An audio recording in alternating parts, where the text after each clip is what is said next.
Rayan was different, not because he wore old shoes or didn't talk much. It was because of one sentence he always said. My father works for the government. He goes on secret missions. The kids in his class laughed at him every time. Even the teachers gave small smiles and moved on. Nobody believed him. They thought he just wanted attention. They called him names. Liar boy, storyteller, movie kid. But Rayan never got angry. He never argued. He just said, calmly, one day you'll know. He lived with his mother in a small house near the end of the street. His mother was quiet too, always looking tired, always checking the windows.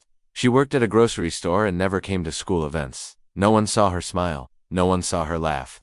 Rayan once brought a picture of his dad to class. It showed a tall man in a black uniform, face serious, with a badge that said Govt Ops Level 4. The teacher looked at it and said, nice drawing. Rayan just nodded. One day, during lunch break, two boys surrounded him. Where's your father now, huh? One boy asked. Still hiding from aliens? The other laughed and pushed Rayan's shoulder. Secret agent, huh? Where's your gun? Rayan picked up his lunchbox, stood up, and replied, he'll come when it's time. Then he walked away. Later that week, something strange happened. It was a rainy afternoon. Most students were rushing out of the school gates, holding their bags over their heads. But Rayan suddenly stopped. His face went pale. He pulled out a small old phone from his Pokita flip phone. He stared at it and then ran. Fast. Faster than anyone had ever seen him run. He didn't even wait for the school van. A classmate, named Ariba, saw it. He was standing under the school gate waiting for his driver. He saw Rion get into a black car parked across the street. A man in dark glasses opened the back door and let Rion in. Then the car drove away quickly. No number plate, no sound. Arab told the others, but no one believed him. Maybe he went with a taxi. They said, maybe it was his uncle.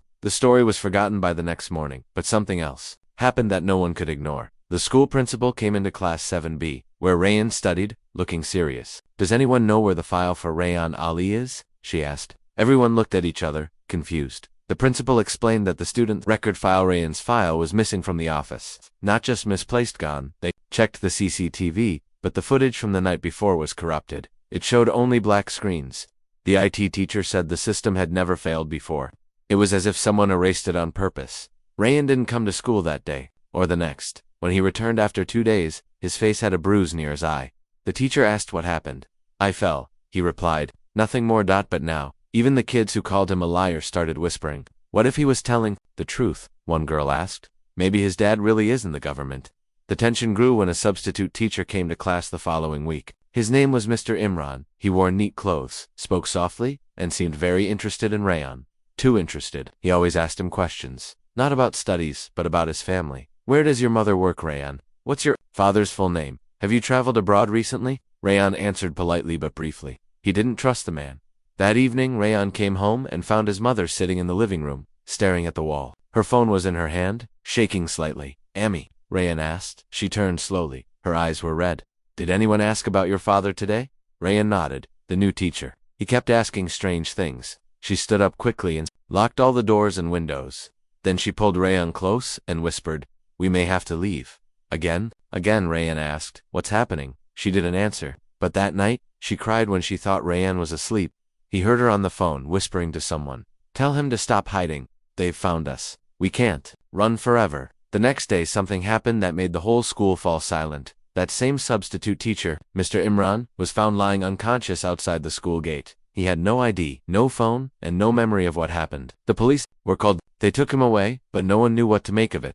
Whispers spread like fire. Some students said it was a robbery. Others said he fainted. But Arib, who had always watched Rayan closely, was sure of one thing. This wasn't normal. And Rayan, he sat at his desk that morning, silent as always. But there was something different in his eyes now. Not fear, not sadness. A strange calm, as if he already knew what was coming next. And for the first time, even the kids who called him a liar began to wonder if he had been telling the truth all along. The school was quieter than usual the next morning. Everyone was still talking about the strange incident. Some said Mr. Imran had a seizure. Others claimed he was attacked, but no one knew the truth.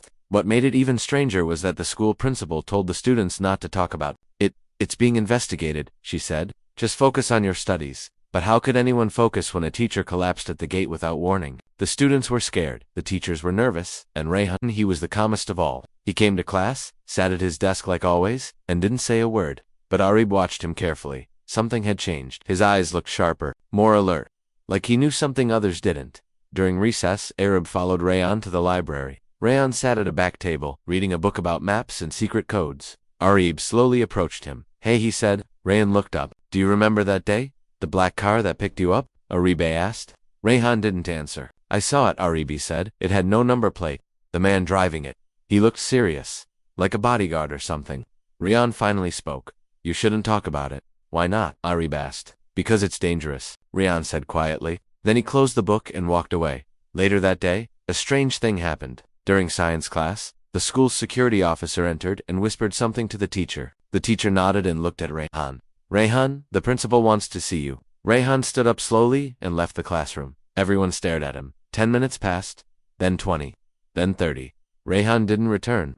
When the bell rang, Areb made a decision. He followed the hallway that led to the principal's office. He stayed hidden behind the wall and peeked through the glass. Rayhan was inside, sitting in a chair. Across from him sat a man in a gray suit, not the principal, not a teacher, a stranger. The man leaned forward and placed a file on the desk. He was asking Rayhan questions, but Aribe couldn't hear what. Just then, the principal walked past and Aribe had to run. He didn't want to get caught. That night, Rayhan returned home and found the lights off. His mother was standing near the window, holding her phone tightly. Did someone come to school? She asked without turning. Yes, Rayhan said. A man. He asked about Dad. She closed her eyes. It's starting again. She walked to the kitchen and opened a small wooden box. Inside was a photo, album, an old phone, and a letter. She handed the letter to Rayhan. This was from your father, she said.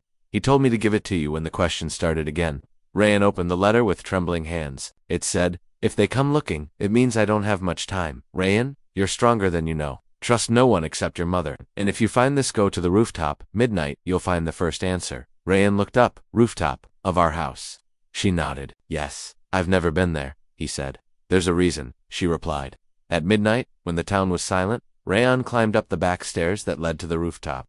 He had never been allowed up there. His mother always kept the door locked, but now, the lock was open. The sky was cloudy. The wind was cold. He stepped onto the rooftop and looked around. Nothing, just darkness. Then he heard a voice. Don't be scared. A man stepped out from behind the water tank. He wore a black jacket and a cap. He had a small scar above his left eye. Who are you? Rayhan asked. I was your father's partner, the man said. He saved my life once, and now, I'm here to repay the debt. Rayhan's heart was beating fast. Where is he? Still hiding, the man replied. But he's watching, always. And he wanted you to have this. He handed Rayhan a small metal USB device. What's in it? Rayhan asked. Proof of what your father did. Of what they're trying to hide. Before Rayhan could say anything, the man turned and disappeared down the fire escape. Rayhan ran back downstairs and locked the door behind him. He showed the device to his mother. Her hands trembled as she held it. He trusted you, she said. But this could get you hurt. I want to know the truth, Rayhan said. She nodded slowly. Then we need help. Someone who can read this without being traced. The next day his mother took a sick leave from work. They traveled to another part of the city, to a small tech shop owned by an old friend of his father. His name was Babar. He wore thick glasses and had a beard full of gray hair. He plugged the device into a computer and waited. Encrypted, he said. Very strong, but not impossible. As he worked on it, he spoke softly. Your father was one of the best, he told Rayhan. He discovered things people weren't supposed to know. Secrets about powerful people. Why didn't anyone believe me when I told them he worked for the government? Rayhan asked. Bober smiled sadly. Rayhan sat quietly in the back of the old taxi as his mother gave the driver short directions. She kept looking in the side mirror, her hands tight in her lap. They had escaped just in time. Babar's shop was gone. On the news, it was called a gas leak, but they both knew it was a cover-up. Babar had helped them, and now he had disappeared. Rayhan felt guilty, but his mother reminded him, he chose to help, just like your father did. These people, they silence anyone who comes too close to the truth. The taxi dropped them at a small guest house in the outskirts of the city. The rooms were basic, no cameras, no smart TVs, and no internet. Just 4 walls and a dusty fan. It was the kind of place no one would think to look. His mother had been here before. Rayhan wondered how many times they had run and hidden like this.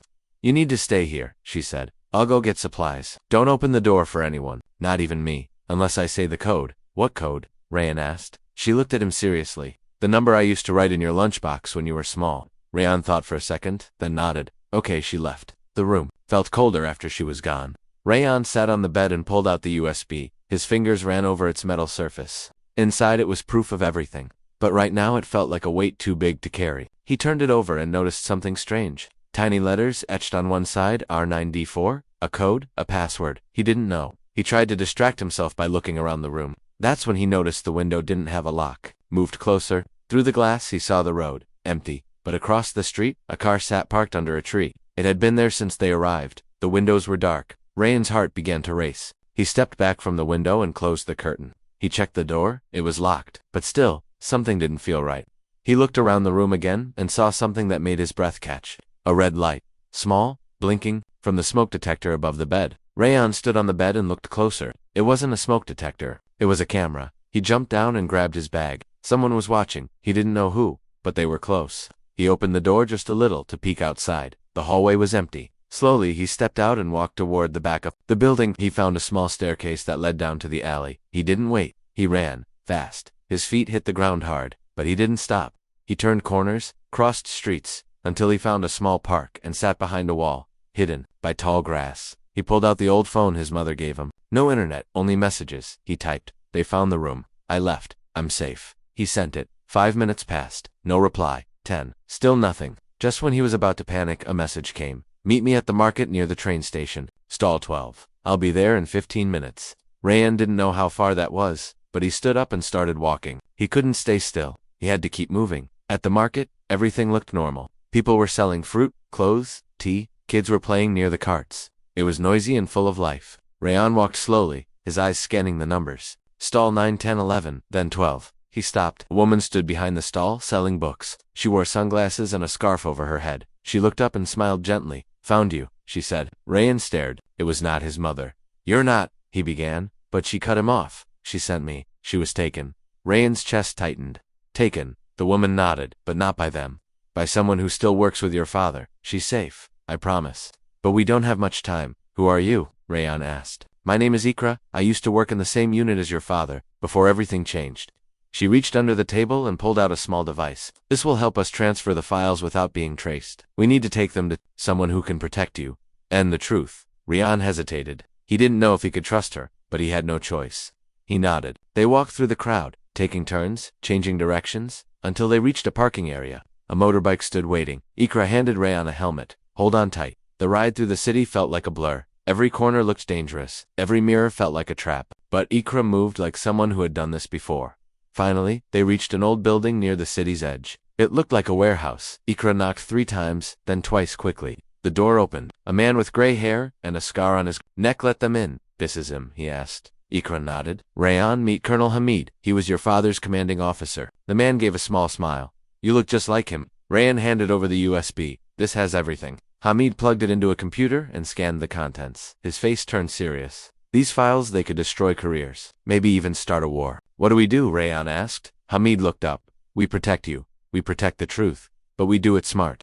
We'll send this to trusted journalists, people outside the country. If something happens to us, they'll release it. Rayan felt a small spark of hope. Maybe his father wasn't gone. Maybe they could win. Just then, a sound echoed through the building. A door slammed. Ikra grabbed her gun. Hamid stood. They found us, he whispered. Rayan's heart dropped. Again, Hamid handed him a backpack. Run. Through the back door. Go to this address, he said, scribbling something on a paper. We'll hold them. I can't leave you, Rayan said. You must, Ikra replied. You are the key now. Rayan ran. He didn't look back. As he pushed through the alley, tears filled his eyes. Why was the truth so dangerous? Why did telling it feel like war? But deep inside, he knew one thing. He wouldn't stop. He couldn't. He owed that to everyone who believed in him, especially his father. Rayan ran through the narrow alleys, his heart pounding so loudly he could hear it in his ears. He clutched the small piece of paper with the address Colonel Hamid had given him. The backpack was heavy, not just with the hard drive but with fear and questions. Behind him, gunshots echoed faintly. He didn't know if Hamid and Ikra were safe, but he couldn't stop. He had to keep moving. The sky was getting darker, and the city felt like it was closing in on him. He reached a crowded main road and joined the flow of people. No one noticed a scared boy in a dusty shirt walking fast. The address led to a neighborhood near the old railway station. Rayan had never been there. He passed closed shops, broken buildings, and old men playing cards on the footpath. Finally, he saw the number written on the paper house. No. 47. It looked abandoned. The gate was half open. He walked in slowly. Inside, the air was dry. The garden was full of weeds. He knocked on the door. No answer. He tried again. Still nothing. He turned the doorknob. It opened. The house smelled of wood and dust. Hello, he called out. Is anyone here? No reply. He stepped in carefully, closing the door behind him. The living room had an old sofa, a broken clock, and newspapers from 3 years ago. It didn't look like someone lived here.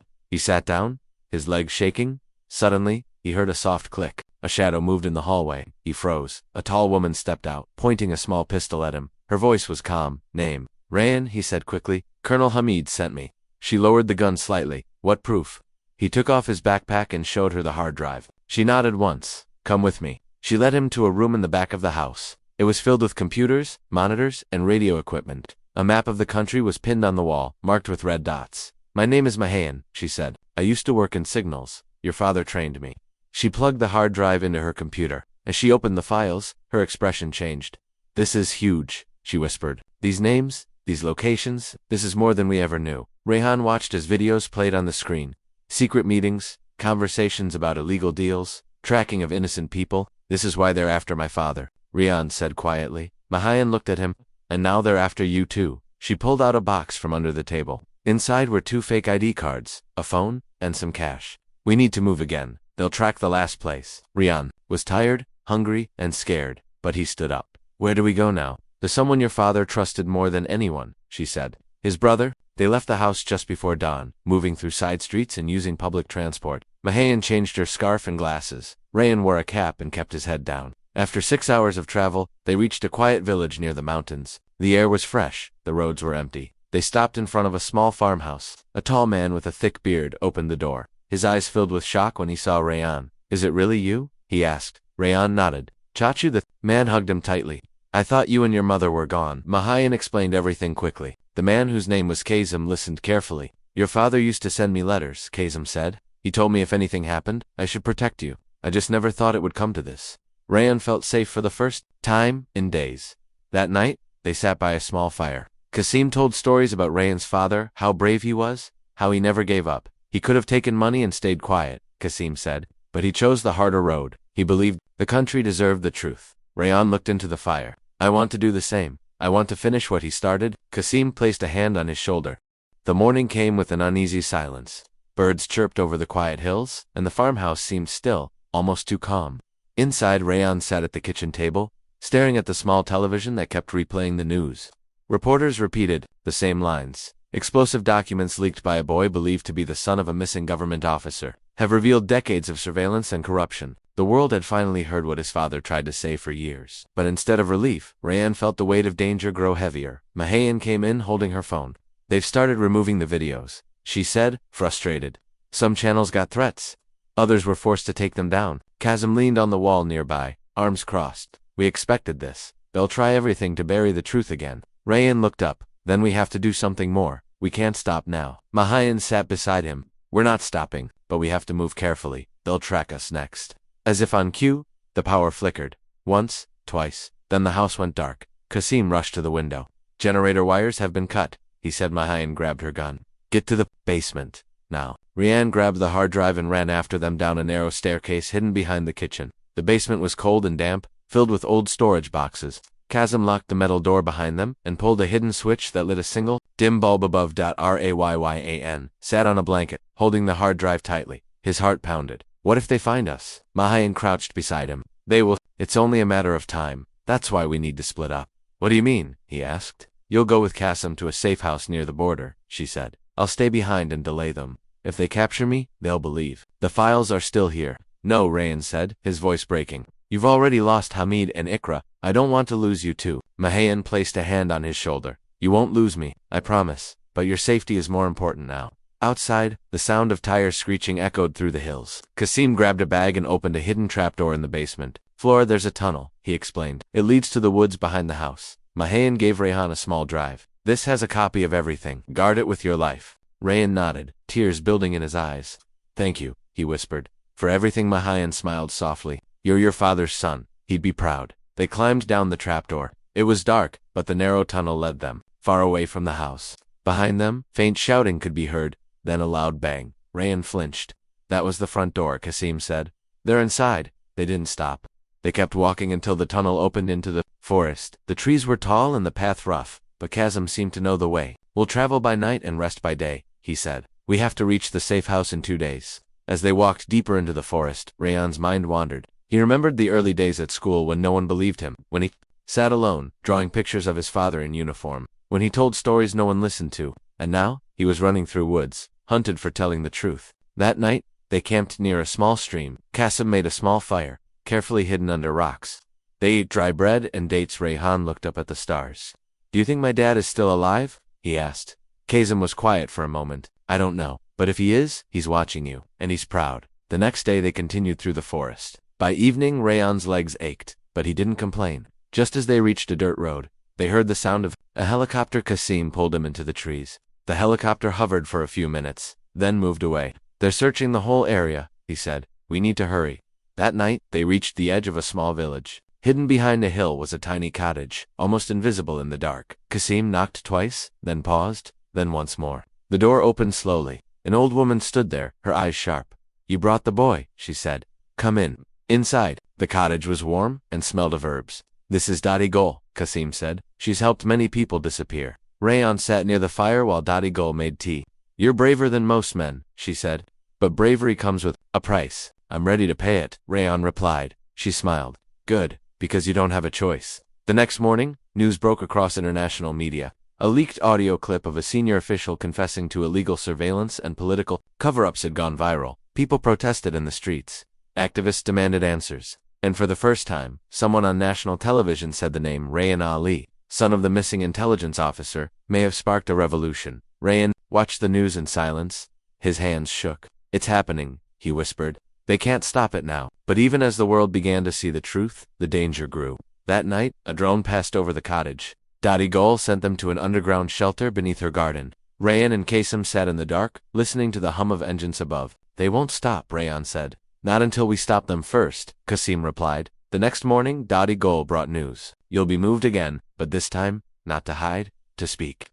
What do you mean, Kasim asked. She handed Rayan a phone. On it was a message from a famous journalist in another country. We want to interview you live, unedited. Let the world hear your side. Rayan sat in a quiet room filled with cameras, lights, and wires. The studio was small, but everything looked professional. A translator sat beside him, preparing to help if needed. Across from him, the journalist, a well-known international reporter, smiled warmly and adjusted her mic. Are you ready? She asked. Rayan nodded. His hands trembled slightly, but his eyes were steady. This was the moment his father had prepared him for. The moment the world would hear the truth, not through documents, not through headlines, but directly from the boy who had lived it. The interview started with simple questions. His name, his age, his background. Then slowly, they reached the part that mattered most. Rayan, the journalist asked gently, why did your father risk everything?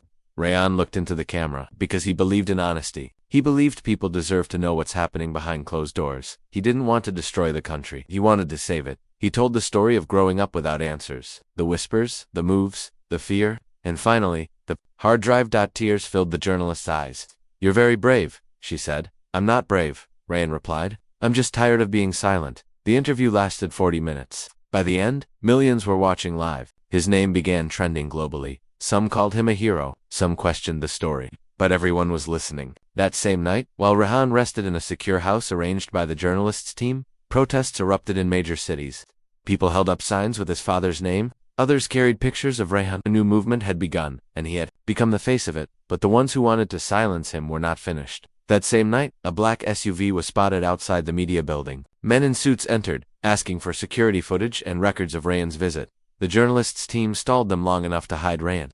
Mahan, still alive and secretly in contact, called Kasim. They're getting desperate, she said. They'll stop pretending now. Kasim knew what that meant. We need to get Rayan out of the country, he said. The next morning, the plan was made. Rayan would be moved to a safe country where he could speak freely and continue his father's work without risking his life. But getting out wouldn't be easy. Airports were being watched. Train stations too. The safest option was the long road route through the mountains. Across the border on foot, it was dangerous, cold, and slow. But it was the only way. Rayan didn't hesitate. Let's do it, he said. They began their journey that evening. Mahan reunited with them in a quiet town near the border. Her face was tired, her clothes dusty, but her eyes lit up when she saw Rayan. You did it, she whispered. No, he said. We did it. The three of them traveled through harsh terrain, hiding in caves during the day, moving at night. Rayan had never seen such cold. His fingers went numb, his feet ached, but he didn't complain. He had come too far to give up now. At one point, while crossing a frozen river, they heard voices. Border guards, armed. Kasim signaled for silence. They hid behind a rock, barely breathing. The guards passed, talking and laughing, unaware of how close they had come. After the danger passed, they kept moving. On the fourth night, they reached the final checkpoint, a small village on the other side of the mountain. Across the border, they stayed in a hut run by an old shepherd who offered them food and warmth. The next day, they were met by officials from a human rights organization who had been secretly contacted by the journalist. Papers were ready. New IDs were created. Rayan was given protection status. He could finally live without hiding. But Rayan didn't want comfort. I want to keep fighting, he said. I want to finish what my father started. Mahayan looked at him, proud. You already have, she said. But Rayan had more to say. He started a blog, then a YouTube channel, then short interviews and podcasts. In every video, he told stories just of his father, but of the many forgotten people who were silenced. He spoke in simple language. Calm, clear, honest. Rayan's life had changed completely, but the fire inside him hadn't cooled. In his new country, he was safe. No men in black cars, no blinking red cameras watching him, no need to move in the shadows.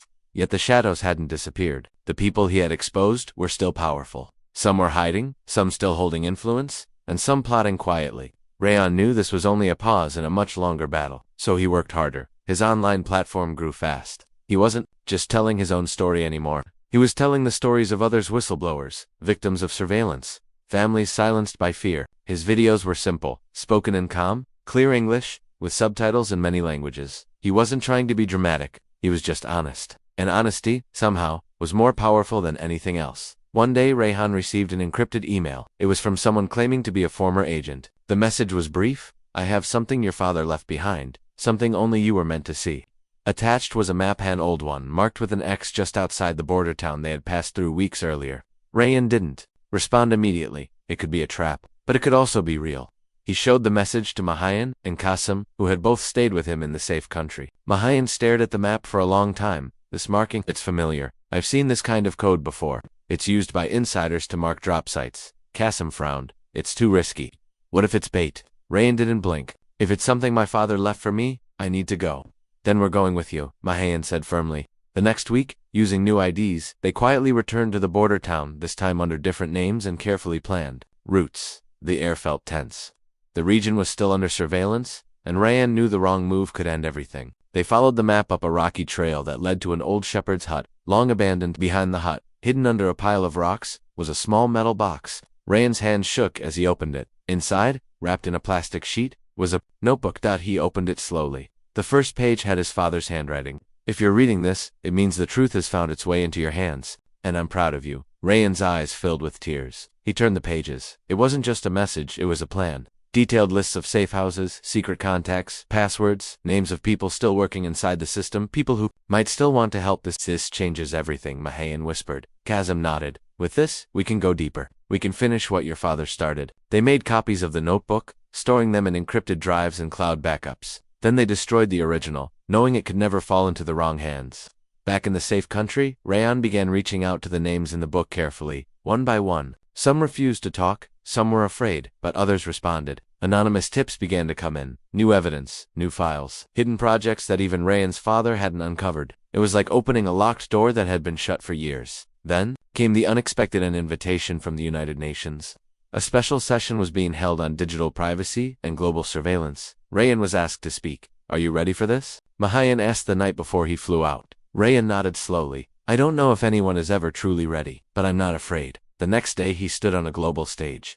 Diplomats, journalists, and officials filled the hall. He spoke, calmly, his voice clear. He told his story not with anger, but with truth. He ended with a sentence that silenced the room. My father disappeared for exposing lies. I stand here today so no other child has to grow up in silence. The applause was long and heartfelt. But outside the building, in the shadows of the street, someone watched from a black car. A message was sent. He's becoming too powerful. The next week, Rayan's servers were hacked. His videos were deleted. His accounts were blocked. But this time, he was ready. He had backups, mirror channels, support from thousands across the world. His supporters re-uploaded every video, every document. The attack failed. And something even more powerful happened. People got angrier. They marched, wrote letters, demanded answers. A global movement was forming. Back at his apartment, Rayan sat with Qasim and Mahayan. They were quiet for a while, watching the fire. In the small heater, they'll never stop, Qasim said. No, Rayan agreed, but now neither will we. That night, he received another anonymous message. It was only 2 words. He's alive. Rayan stared at the screen. His hands trembled. Was it real? Another trick? Or was his father truly out there, somewhere, watching? He didn't know, but his heart hoped, and hope was powerful. Rayan couldn't sleep. The words from the anonymous message played on a loop in his head. He's alive. He stared at the ceiling in the dim light of his apartment, heart racing with both fear and hope. For so long he had believed his father was either dead or lost in some dark prison, silenced forever by the very people he exposed. But now, that belief was shaken. He didn't know if it was a trap or a truth buried deep in the shadows, but he couldn't ignore it. At sunrise, he showed the message to Mahayan and Kasim. They both studied it carefully. There's no signature, no trace. And the message came from an encrypted network we haven't seen before, Mahayan said. But the way it was routed? It's professional? Whoever sent this knows how to hide. Kasim nodded. Could be one of the people from your father's notebook. Rayan leaned forward. Then we need to find out. I don't care how far we have to go. Mahayan hesitated. Rayan, you've already done more than anyone could have asked. If this is bait, then I'll deal with it, Rayan said firmly. But if it's real, if he's really alive, I have to try. They began tracing the message. It took days of decoding, checking digital fingerprints, and contacting old allies. Finally, a clue emerged. A location pinged faintly from a remote region near the northern mountains, a place known for holding secret detainment sites in the past. Mahayan shook her head. If he's there, it's not an accident. They're keeping him off the grid, where no laws apply. Then that's where I'm going, Rayan said. And I'm not asking. Mahayan and Kasim didn't argue. They knew him well enough by now. If he had made up his mind, nothing would stop him. The next morning, they packed supplies and left under new names again. The journey was long, crossing rivers, forests, and cold, desolate valleys. When they reached the mountain village near the coordinates, it was nearly dark. Locals were quiet, suspicious, but one old man approached them. He didn't say much, just handed Kasim a small folded paper. On it was a single line. Follow the stream until the third bend. Wait. They did as instructed. The forest was silent, except for the sound of water. They reached the third bend and waited behind the rocks. An hour passed, then two. Finally, a figure appeared from the tree stall, lean, hooded. He approached slowly, hands raised. Are you Rayan? He asked softly. Rayan nodded. Who are you? Someone who owes your father his life? He handed Rayan a drive and a radio. He's inside the camp 2 miles north. They keep him underground. He's alive, but barely. Rayan felt a surge of emotion, anger, fear, hope, all mixed together. Why haven't you helped him? Because I'm being watched too. If I disappear, they'll move him. But now that you're here, I'll create a diversion. You'll have one chance to get in. It was risky, dangerous. But Rayan didn't hesitate. He, Mahayan, and Kasim followed the path described. They waited for the signal. Just before midnight, a small explosion echoed in the distance. Lights in the camp flickered. Sirens blared. Guards ran toward the fire. This is it, Mahayan whispered. They moved fast through the dark. Kasim picked the lock on a back door. Inside, the halls were empty. Smoke filled the air. Rayan led the way with the directions the stranger gave. Down 2 flights. Turn left, then right. A metal door. Behind it, a single room lit by one hanging bulb. On a cot lay a man, bruised, but alive. Dad, Rayan choked. The man turned his head slowly. His eyes widened. Rayan? His voice was dry, cracked. Is it really you? Rayan ran to him, tears falling freely. I found you. I never stopped looking. His father, barely able to lift his hand, touched Rayan's face. You did it. You told them the truth. Not just me, Rayan said. All of us. We fought together. They carried him out in silence, through the smoke and back into the trees. By dawn, they were miles away, heading toward a safe zone. Doctors waited for them there. Rayan's father was weak, but alive, and with care, he began to heal. Word of his rescue spread quickly among trusted journalists. Carefully, his father recorded a video, his voice raspy but steady. In it, he confirmed everything. Every lie, every name, every truth he had buried deep inside him for years. The video went viral instantly. The world was stunned. Investigations reopened. International watchdogs demanded action. Leaders were forced to respond. Some denied, some resigned, some disappeared. But the truth was, finally, too loud to silence. Rayan stood outside the hospital a week later, watching the sunrise. His journey had started with questions and ended with something more powerful: answers. His father was beside him. The truth was free, and the people were awake. What will you do now? Mahayan asked him quietly. Rayan looked out over the hills. Keep going. There are more lies, more voices waiting to be heard. I won't stop. She smiled. Neither will I. Kasim stepped beside them.